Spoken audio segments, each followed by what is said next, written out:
Okay, we're on. Okay, awesome. Hey, thanks for coming. Thanks for having me. And thanks. I wanted to do a Halloween podcast, and you're the first person that came to mind. I was like, Halloween, Yes. like I have to have her on. I know. You guys all know that that's like my thing. That's your holiday. So before we start talking, why do you like Halloween so much? Out of curiosity. I've always been really into like the occult and creep stuff, horror movies. Probably because I grew up watching them. Yeah. I don't know. I've just always, ever since I was a little kid, I've always been really into it. It's always been my favorite. Yeah. What are your parents doing? I mean, they liked it too. Yeah. You know, but I think it's definitely been me out of my whole family. I think it's been me more. You're the leader of the pack on that? Yeah, I think so. I'd say that, yeah. So I got some sangria here for us. Sweet. Here's with this, so I don't, Thank you. I don't over pour it. Or you pour whatever you want. However you want. So let's start with So where were you? So let's share your story. Like, where were you born? Where did you grow up? So I was born in Chicago. I actually was there until I was 7. We lived in Mexico for about a year or so. And then I moved to Cicero. And then now I'm in Berwyn. So, What part of Mexico? Jalisco. Jalisco. What part of Jalisco? So it's called San Miguel Zapotitlan, and it's about an hour from Guadalajara. It's usually how I describe it to people because nobody ever knows where it's at. Yeah. But I mean, I was like 3 when we lived there, so really? Yeah. But we used to go visit quite a bit. Yeah. Have you gone back there anytime? Not since I was like 16. Really? Yeah. Yes. Just. I was just always kind of working. I started working pretty young.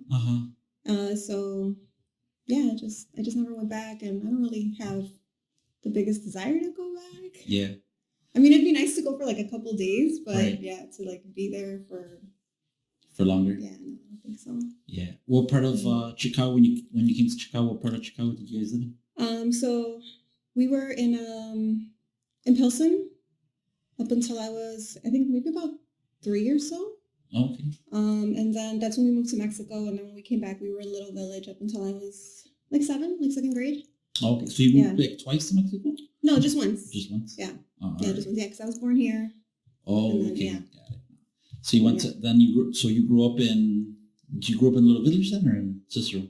In Cicero. In Cicero. So I moved to Cicero when I was like 7. Mm-hmm. And I mean, I've pretty much been there my whole life. And I just recently last year moved to Berwyn. Yeah. Where did you go to school when you went to? Burnham. I actually lived right across the street from Burnham. Was there until I graduated. Yeah. They shipped us to like another school for 8th grade. And then I went to Morton East. Yeah. I graduated from Morton East. Even went to Morton College. Did you? What did you study in Morton? Well, at Morton it was just like the general education courses, and then I went to Roosevelt. Yeah. What did you get in Roosevelt? I have a journalism degree with a minor in psychology. Oh, that's pretty cool. Is that here? Let's take a drink though. Okay, cool. So you can taste the sangria. Awesome. Thank you.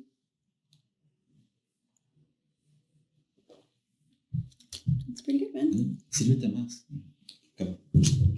Paso es. So y'all know I like my wine. Yeah. And what made you get into journalism, or is that something you wanted to do?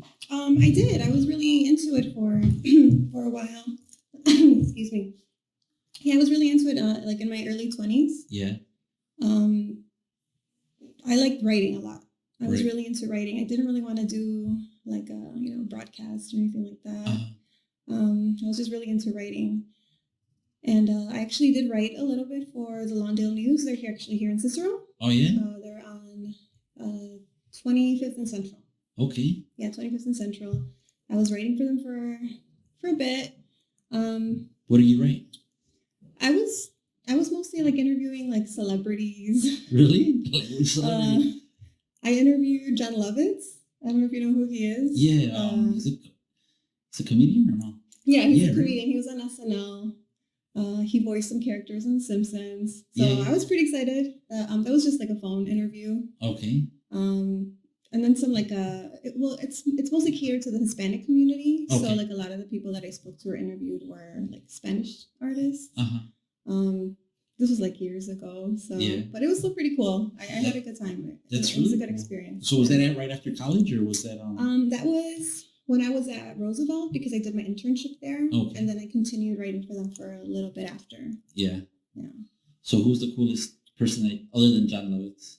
I really liked Pablo Francisco. He was like Yeah. really popular at the time. Uh-huh. He's a comedian too. Yeah. That was another phone interview, but yeah, that was actually pretty cool. Yeah. Yeah, he was pretty funny. So was Spanish your first language or your second language? It's actually my first language. Yeah, your first language? I didn't learn English until I was about 5. I Uh-huh. started kindergarten. Yeah. Yeah. No way. Yeah. So after you worked at the newspaper, where did you go work afterwards? So like I said, I've always been working. I started Yeah. working when I was 16. But during that time I was working at a daycare. Okay. Yeah. I was a preschool teacher for about 12 years before I started real estate. No way. A preschool teacher? Yeah. Really? Yeah, I started when I was like 18. Uh-huh. Yeah. So right out of high school, yeah, I just went to go get a job there. Yeah. So did you ever write any articles or anything like that? Like other than the interviews? Or any like I mean, yeah, I did write articles. I was Yeah. published in the paper a few times. But I mean, like off the top of my head, I can't really remember because No. it was so long ago. any groundbreaking stories that you remember? No, I never No. really did anything like that. Maybe when I don't know, maybe when they were like fixing up the metro in Cicero, Yeah. like maybe that. But yeah, I don't think I really did anything groundbreaking. But it was just Wow. overall like a pretty cool experience. Oh, you know who I did? I don't know if you know like Control Machete, Molotov. Yeah. I know. Yeah, so they actually had an event there in Simone's in Pilsen, Okay. and they were DJing. Uh-huh. They had like celebrity DJs, Right. so I actually got to meet one of the guys from Molotov, and he was I don't remember his name though. It's Yeah. not good. And it was like a long time ago, but yeah, I did get to meet him. I got to interview him, and he was pretty cool.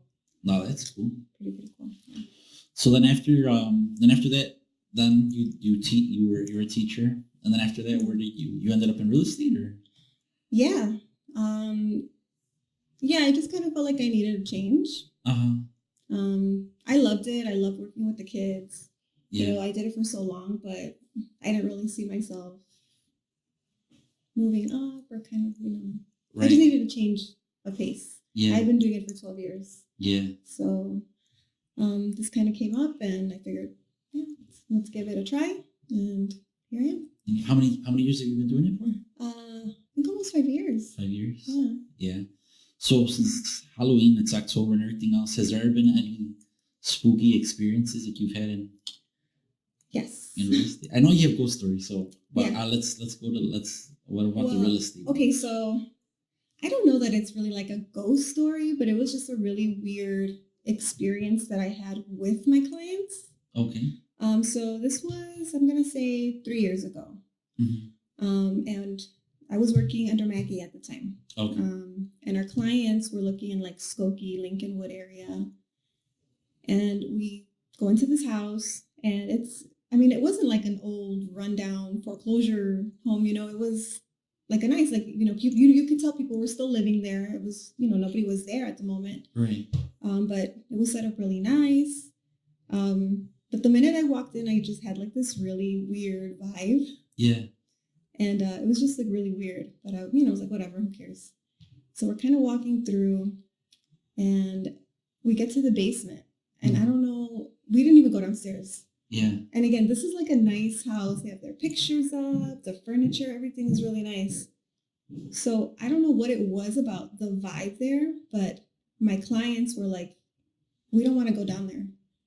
They're Really? like, this feels really weird. I hadn't mentioned anything to them. We hadn't discussed it. I'm not going to say, hey, by the way, this is, I'm getting really weird vibes in this house. Let's not go to the basement. So we, like, the three of us it was a husband and wife, and the three of us kind of, like, ran out of there. Really? Yeah, we all just kind of had that shared experience. It was kind of weird. But that was probably the creepiest thing. Yeah. Yeah. I had I was looking for properties and went to this one property in Pilsen, and it was huge. It used to be like a dojo or something. It was a big building, but it was like a commercial building. But it was inside the neighborhood. It wasn't like on one of the main streets. and the first floor was they had it as a dojo, like a karate gym. Yeah. And then the second floor on top was, it looked like someone had been living. It was vacant. You could tell like hoarders had been there. There was mattresses. There was like food left over, and then on top there was this big, big like hole to get into the attic, but there was no ladder or anything to get up there. And so when we got there, first we had to go into the basement, and then the basement was pitch black. There was no windows. There was no nothing. There was no lights. So we go back down there. It was pitch black. So that was kind of spooky. And I don't know if you remember, it's like those Pilsen basements where they're unfinished. They have no floors. It's like dirt floors. Oh yeah. Yeah. So it kind of looked like a cave to begin with. Then we went upstairs. And then we're like, well, maybe we should go up. Should we go into the attic and see what's up there? And I swear, when we said that, I don't know if the hoarders were there or if they heard us, but like something moved in the attic. And then we were like, nah, let's not get out of it. We just left the building. Yeah. And we're like, and it was pitch black. Like you couldn't see anything in the attic. There was no windows up there. Like it was just the doorway to it upstairs. But there was, like I said, there was no ladder or stairs. But I was like, man, like maybe someone was hiding up there and they just pulled the ladder up or something. So either there were maybe like some squatters or... Yeah, squatters, there we go. I said hoarders, right? Or a demon. No. Yeah, or a demon, yeah. So I didn't want to find out. Yeah, definitely. I think either way it would have been bad. Yeah. Yeah. So what other ghost stories do you have that you've... Okay, so I do have one from when I was little, and this is probably why I love Halloween so much, because because even as a kid, I think I experienced these things. But this is when I lived in Little Village, and we lived in a 2-unit, and my family lived on the second floor, and my cousin Letty, the one you met, I grew up with her. They lived on the first floor, and then the basement was just nice, semi-finished basement. We had a bar, there was a billiards table, but we were all little kids. So I remember one time it was over the summer, and it was me, my brothers, my cousins, I don't know, it was probably about 6 of us. And, we're all little kids. My mom was all the way upstairs cooking. So we're like, hey, we're going to go downstairs and play. Nobody else was home. The adults were not home. It was just my mom and the kids. And we start going downstairs. And before we even open the door, we hear the billiards, the balls like hit. And we all just like took off running. Yeah. And it's funny because, as a kid, you tell your parents and they're like, no, it's nothing. Like, you guys are hearing things. But like now as an adult, when, we talk to like my mom or like, my uncles that, live there, my aunts, they're like, oh yeah, we used to hear things there all the time too. And they would never say anything to you? No, not when we were kids. But now as adults, they tell us that, that they heard stuff down there too. Oh, wow. So yeah, I think the place was haunted. I was actually thinking about going back and see if they want to put it up on the market. Yeah, you should. Wouldn't that be kind of cool? You should go knock on the door and ask them if they still hear stuff. Yeah.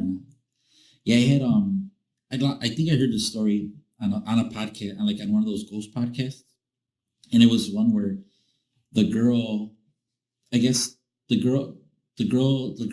sisters grew up in this house with their mom, and their dad was like a trucker, so he was always away. And they had this house the house that they lived in. They had a bedroom that they wouldn't really go into, but that when they were young, they knew that a man lived in that bedroom once in a while, would be there, and they would never want to bother him because he was always angry. And then when they grew up, later on, they told the mom, yeah, like who was that man that was always staying at their house when the dad was away? She goes, no, I would never have a stranger living in the house with us. But I guess they were so small that they didn't tell their mom anything, or they didn't want to get in trouble, and they didn't realize that it was there was nobody living with them. It was actually like a ghost that they would see when they were kids. And the mom ends up telling me, I would hear stuff too in the house, but since you guys were small, I didn't want to scare you and tell you all that other stuff. I think little kids are like more like susceptible to that stuff. Like open to it. Yeah. Yeah, they say little kids they're innocent, so they don't they just pick up on stuff and energy and stuff like that. Well, I actually had in that house, the one in Little Village, I had an imaginary friend there. I don't know if it was real or not. Yeah. But I was like 4 at the time. But I could like picture what she looked like and everything. And to this day, my mom tells me that she was like so freaked out. Yeah. But yeah, like my family that lived there, everybody like knows about her. They all remember. Really? There's like things as a child that you don't really remember, but this is one of those things that I really remember. My mom, so I had an imaginary friend too, and like everybody makes fun of me about it now. But so my sister sent me a picture the other day, and they're like, "Look, this is your imaginary friend," and it was a picture of a little girl, and the caption said like, our daughter Harry always said she had an imaginary friend. We never believed her, and I guess they took a picture of her playing in the living room, and there's a lady sitting there with her. See? Yeah, and then they were like, and then they moved out right after they saw developed the picture or whatever. And my sister's like, "See, that was your imaginary friend." I'm like, I don't remember it, but I remember having an imaginary friend, but I don't remember like seeing him physically. But you never know, like it's stuff you yeah, like I don't know, but like, yeah, I can like picture her. I remember her being like pale. She had black hair. I think she looked a little bit like me, except she wore a red dress. Really? But like the black hair, like pale. Yeah, and she wore like a red dress. Like I can picture her. Really? But I don't know if it was just my imagination or if I was really seeing something. No, I think you might have been seeing something. But again, we we all experience like a lot of stuff in that house. Yeah. So I don't know, maybe. Did you ever feel scared when you guys would feel it, or? No. I mean, with like the other stuff. Yeah. Well, yeah. Yeah. Yeah, it was really scary. I remember another time we were having like a barbecue or something, a cookout, and all the adults were outside. I think it was around like spring, Easter, or something like that. Yeah. And my brother and my cousin Letty, who are the same age, I don't know, my aunt gave them like these like big stuffed clowns, like really creepy looking things. And one of them was in the basement. Like it was just kind of sitting on the chair.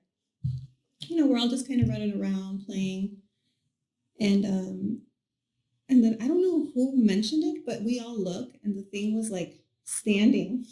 Nobody was by it. Really? Everybody saw this thing stand. And then when we looked, it just kind of like toppled over and we all like ran out of the basement. No way. So that's what I'm saying. Like, I think maybe there was something there because there were like a lot of shared experiences. It wasn't just like, oh, I saw something. Oh, you didn't see it, or so-and-so saw it. Yeah. Like we all kind of experienced it, right. Together. So yeah, maybe that place is, who knows, maybe it's still haunted. Maybe. I think. Do you think, so I have another person she told me her ghost story and everything else. No, but you know what? She's way younger. Not saying that we're old, but she's younger than us. It's good for yourself. No? but she had a story too with a doll. And I don't know if it's because Mexicans, we always have like stuffed animals and dolls in our houses. Like I remember my aunt had this collection of those porcelain dolls that for a while like things are creepy. Right? Yeah, they're super creepy. And I remember she had like 4 or 5 of them. Like that was her collection. I don't know if she still has them, but yeah, she had them, and she would have them upstairs in my grandmother's house in her where she would stay, and she had them like in a cabinet, and like she had them all sitting there, and like yeah, like we would get freaked out by those. But did they ever move or? No, they never moved. So this is it. It's not. I don't think it's scary, but that house where my parents used to live, where I grew up, it was a weird house. Like the old lady, Mm-hmm. the old lady that lived there, she used to do her makeup and everything before she'd go to sleep because she was old, and she said that if she died, she wanted them to find her nice and fixed up, and she didn't want to look terrible when they would come and pick her up. Morbid. Yeah. So she used to. My parents' bedroom was her bedroom. So my parents would say that they would smell perfume. They would smell like her perfume once in a while. And I never believed it. Like I would feel weird stuff in that house sometimes, but I never saw anything. But one day, at that time when I used to go to high school on Wednesdays, we would go in late. It was like an hour late. We would start an hour late. Mm-hmm. So I was at home by myself. And the only mirror in the house was in my mom's room, my parents' room. So I go in there, and I'm standing there in front of the mirror, and I swear, like I felt someone in the room, and I was like, "This is weird." And then all of a sudden, I started smelling like a perfume. Oh my god! Yeah, and I was just like, "Oh, this is crazy." I'm like, now I know what they're talking about. And yeah, like I did what I did, and I just walked out. Like, I'm head out. Yeah, and I walked out of the house. But yeah, that house. Yeah, they used like my mom and my dad were the ones that really experienced it, but that was their room. So I mean, like my mom would say that she would feel like someone sit. My dad would leave for work, and she would say that she would feel someone like sit next to her in the bed, like while she was sleeping. Oh my god! Yeah, and I just like sit there. My dad said that he woke up several times, and he woke up and he said that he would see someone walking out of the bedroom, like a little old lady walking out and walking into the hallway, because it was his the door to the bedroom was there, and you could see like it was the living room right away. So and you could see like the light coming in from the street, I guess. So he would see. He's like, hey, he goes, and he always thought it was one of us, like sleepwalking or whatever. That's crazy. And he would get up and he would look in, and everybody was asleep. So that's the experiences they had at that house. And yeah, it was always you always felt like a weird vibe in that house when you were by yourself. But, Yeah, see, that's kind of how I felt with like the house that I grew up in Cicero, because that's where we were for most of my life. We moved when I was 7, and I mean, obviously I had moved out, a good 10 years ago, but it still was, there at my parents' house. And we just sold it last year. But I remember, yeah, when I lived there, I would hear when I would be by myself, I would hear my name being called a lot. really? And I would always think it was my mom. And then I'd be like, yeah, I'm coming. Like, she'd be like, Celia. And I'd be like, yeah, boy. And then I'd go and I'm like, oh, nobody's here. No way. I heard it a few times. I remember my dog would be terrified to go with me to the basement sometimes. Uh-huh. And she follows me everywhere. Yeah. And sometimes she just would not want to go. And I'd be like, come on, let's go. And no, she would just stay at the top of the stairs. And my mom had a similar experience where like she got up early, early to make my dad's lunch, Yeah. Su lonche. And su lonche, yeah. And she says she swears she saw him walk out of the room, and she was even like talking to him. She thought he like went to the bathroom, and then he came back and then he came out of the room, and she was like, "Wait, weren't you already up?" And he's like, "No, I'm just getting up now." So yeah, maybe I don't know. But these are like such old houses. Yeah, and that's the thing. So I want to ask you, when you walk into these houses, do you ever feel like, is there times where you just feel like that one time like you're saying with your clients? Is there times when you're just like, oh, like something's off here? Yeah, which is weird because like I go into these foreclosure homes that have been abandoned for a good while. Yeah. And sometimes I don't feel anything, and especially if it's cold out and my clients are running late, I'll just wait inside. My clients would be like, oh, you shouldn't be waiting in here. It's dangerous. It's like, it's okay. Yeah. But then there's times when you just do get like a really weird vibe. Right. And you don't want to be in there. And then in that case, I'll wait in my car. Yeah. Like that actually happened last year when I was showing my brother houses, because my brother purchased last year. Mm-hmm. And I mean, it was like a decent, it was a decent house. It wasn't, it wasn't spooky. It didn't look, there was nothing spooky looking about it. But for some reason I was like, and he'd go wait for me in the car when I was like locking up. Right. And for some reason with this time, I was like, you need to wait. Yeah. I was like, let me shut everything off. And like, just, you need to wait. Like, I don't want to be left here by myself. I don't know why, but yeah, just really weird. Yeah. I actually did have like, an experience last year when I did show a foreclosure, where we found like this like altar, like I think it was like Santeria. Oh wow! They had like I posted it on my Instagram. Did you? But it had like a statue of like La Muerte. La Santa Muerte. Yeah, and it had like all these like candles and stuff around it. No way. That was kind of creepy. That sounds creepy. So, and actually, my client, because he was he was looking to rehab. Yeah. So once he saw that, he's like, yeah, I'm not. Yeah. I'm not gonna move forward with this one. Let's keep looking. So my grandma's, she's super religious and everything. So she has like a little altar, and like, so when I would travel or when I would go places and I would see like little saints, I would buy them for her. And so she has like all these little saints, and she has like La Virgen and everything else. And that's like she in her house, she used to have a room where that's where she had a little altar, and that's where she would pray and say her rosary every day and all that other stuff. So in that room, there's a closet, and the plumbing runs through the building, through the house, through there. Oh yeah. Yeah. So we wanted to put a washroom for her on the main level. So one day I had a buddy of mine who was a plumber, and I'm like, come look at this for me. I'm like, I want you to tell me how hard it would be to run the pipes through here and all this other stuff. So we go into that room, and he looks at her, whatever, and then we leave. And then my grandmother comes up to me and she's like, mijo, she goes, ¿por qué no me dijiste que ibas a traer a alguien y llevarlo a ese cuarto? And then I'm like, ¿por qué? And she's like, no, pues prendí las velas, va a pensar que soy una bruja. Oh. I was like, That's no, girl, funny. like, I'm really sure he doesn't think you're a witch. He goes, it looks like a normal altar compared to like, No, compared to some of the stuff. yeah, some of the stuff that's out there. No, that's cool. Mm. So, what would you today what advice would you today give to your younger self in Little Village or growing up when you were young? Now that you know or you've had all these life experiences. You know what? I think it's kind of like what you hear over and over again, but it's really the truth. And it's just do you without caring what other people are going to think. Yeah. Because at the end, it doesn't really matter. People are going to like you or not like you. And it really doesn't matter. Just do you. Yeah. You know, I think I spend like a lot of time like, no, because, you know, la familia or, you know, the family or people are going to talk or people are going to say this. And you spend like a lot of time trying to please other people. Yeah. Then you're not happy yourself. Yeah.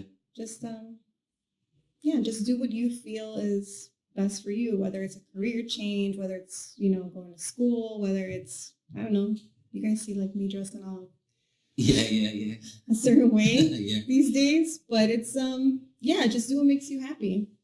Just do what makes you happy without worrying what other people are gonna think. Good advice. And so do you have mentors that you like look to for advice and stuff like that when it comes to like business and everything else that you do? Yeah, definitely. I know Maggie was actually a really big part of it. Mm-hmm. You know, because I started working with her when they opened the Wicker Park office. Okay. So actually, I started working as so I started doing leasing. I didn't have my broker's license. I was doing leasing, and then I was still working at the daycare. Okay. And Eddie kept telling me like, "Hey, just get your license. You know, go full time." I was like, I really don't want to because I'm used to like the steady pay. I don't want to leave something steady for, you know, commission based. You know, it's kind of scary to do that. Right. So he actually gave me a really good opportunity to work as a receptionist in the Wicker Park office. So I was actually working there. Okay. Like 6 days a week, and then I started going to school and I got my broker's license. But I learned so much from Maggie. I think she's probably been my biggest role model here. Yeah. Nice. And then when Yacy was here too, she was awesome. I miss Yacy. Yeah. And what else was I going to ask you? Oh, so when you were growing up, what was your dream job or what did you want to do? I wanted to be a teacher. Yeah? Yeah. Or what kind of teacher? Like a regular teacher or like a history, math, science? No, I just always thought I'd, you know, work with kids. I loved my third grade teacher so much. So I was like, I want to be a teacher too. And I mean, I got to do it. Yeah. For 12 years. I mean, preschool, but yeah, I got to do it for a while and it was nice. But again, I just needed a change of pace. Who knows? Maybe I'll go back to it. That'd be awesome. Yeah, do it. And so do you travel a lot or do you travel? Have you traveled or? Not really. I think the last place I went was San Diego. Yeah. Last year. Oh, okay. I went last year. Yeah. Well, that's actually where I met a lot of you guys. Yeah, I think I wasn't really talking to anybody in the office much then. Yeah, I think those Naira conventions you do connect with people. It's a good group building, team building experience. You get to learn know people a little bit off, you know, from work and everything else and just in general, I mean. Yeah, just kind of like seeing them outside of the office and just hanging out. For sure. Nice. Well, thank you for stopping by. Thank you for having me. I appreciate it. I really like the stories. And you'll have to stop by again. I know, for sure. All right. This is awesome. Thank you so much. Happy Halloween. Cheers. Happy Halloween.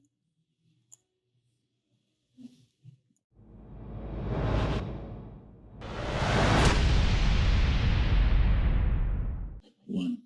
Okay, so we can't tell your identity per your request, but you have some stories for us. Some scary stories. I got two. Two? Two stories. All right, so let's start with this doll one. This one sounds scary. All right, so this doll one, I don't remember when I got it, It just appeared in my room. Was it a porcelain doll or was it a? It was plastic like doll? one of those just like normal plastic babies that you see like in Toys R Us or Okay. Rest in Peace Toys R Us, but just a regular doll, All a right. baby doll. Okay. So there was this one time I had a lot of dolls in my room. So I like to keep my room really nice and clean. So that doll was like, I don't know why, but it attracted to me in some way. So I would put it like in the middle of my bed, like by the pillows. Right. Just cause That was your number one doll? Yeah, my number one. Okay. So I was cleaning up my room and I had it like in a specific position where I just had to like have it look straight. So when I went back like to my door to see how clean my room was, because I like to do that to see if everything was spot on. Right. That doll was like, it was faced the other way where like I didn't have it positioned that way. So I was like, it was facing away from the door? Yeah. It was facing like towards the wall. So like let's say it was facing away from me. Okay. Instead of looking straight. Okay. So I was a bit like, okay, like either I forgot to change it back to how it was, or I don't know. So I went back to the doll and I had positioned it back straight. Okay. Facing just straight. And I start walking back to my door to see everything all in my room again. So when I look at the doll, I just kept staring at it because I was kind of like, why did it move? Yeah. So I was like a bit confused. So in the process of just staring at it, it just slowly started to move the head towards me. So at that point, I just ran. Like, are you serious? I screamed. Like the YouTube videos where the girl, have you seen her with the like that. Like literally just like side of it was creepy. It was creepy. I hated that doll. So I literally ran down the stairs screaming to my mom because it was just really terrifying. How old were you when this happened?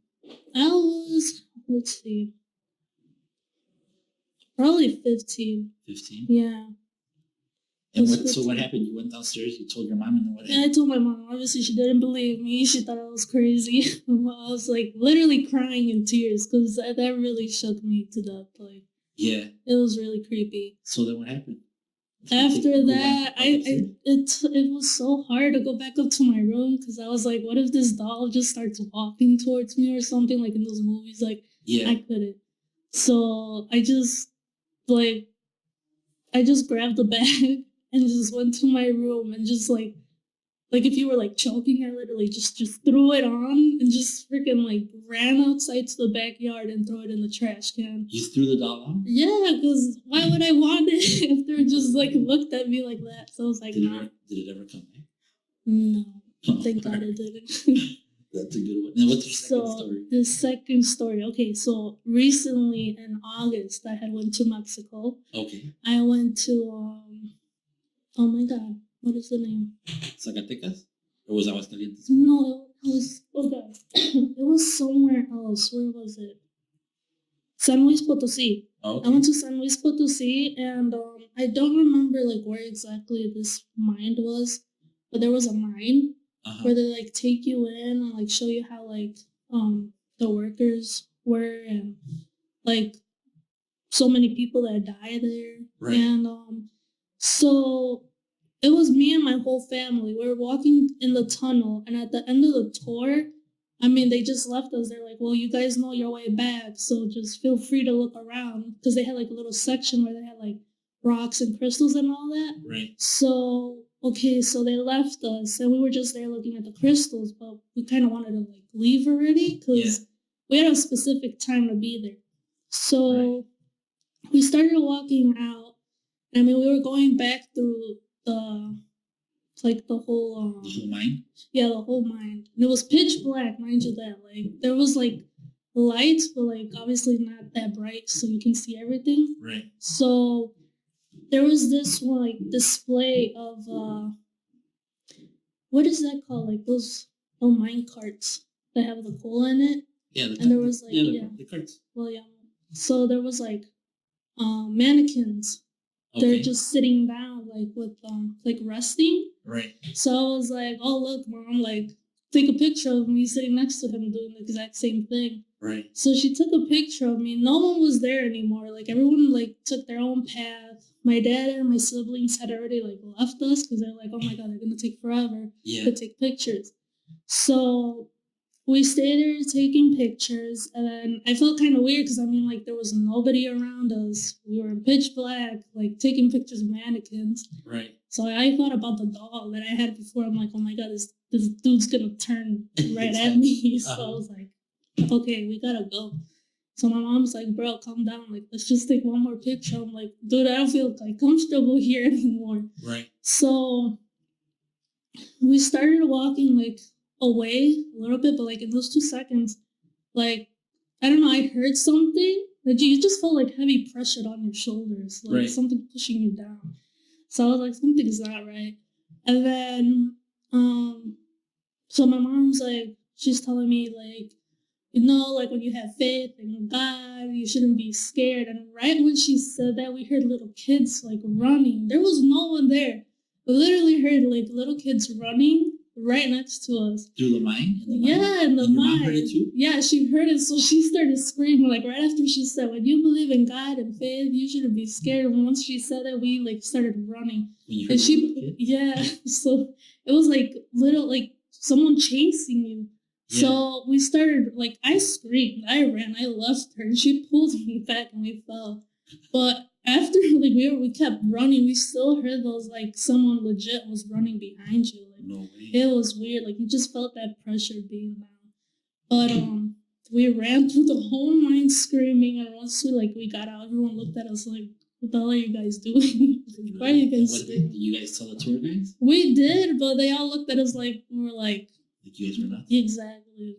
But I'm like, I swear, like I felt like someone was there next to us. Like it was really scary. But that I couldn't even sleep. Especially because we went back to Zacatecas at night and we went back to like my family's ranch. So even my mom said that she felt like she was sleeping in one of the rooms. Okay. And that room used to be my grandparents. Or they were like, I don't know, it was weird. Sometimes I would sleep there because they have like 3 separate rooms. Right. And so where she was sleeping, she like woke up and saw like this like woman, what she thinks was my grandma, like in a white dress, just like walking around. And like she literally... That same night? Yeah. Like it was weird. And so, and that night too, like I couldn't sleep. Like I was in a different room. Right. And I felt like something was just there, and obviously that room was like pitch black too. So I was like, I couldn't even sleep that night. I felt like someone was just there watching you the whole entire time. So 2 ghost encounters in one day. Yeah, it was weird. Oh my god, it was scary. It was like almost for a week that it stayed like that, but I don't know. Like till this day, like when I think about it, it just creeps me out. Like I can't. Well, thank you for sharing your ghost story. No problem. And sorry we can't get straight for your request. It's all right. All right, thank you.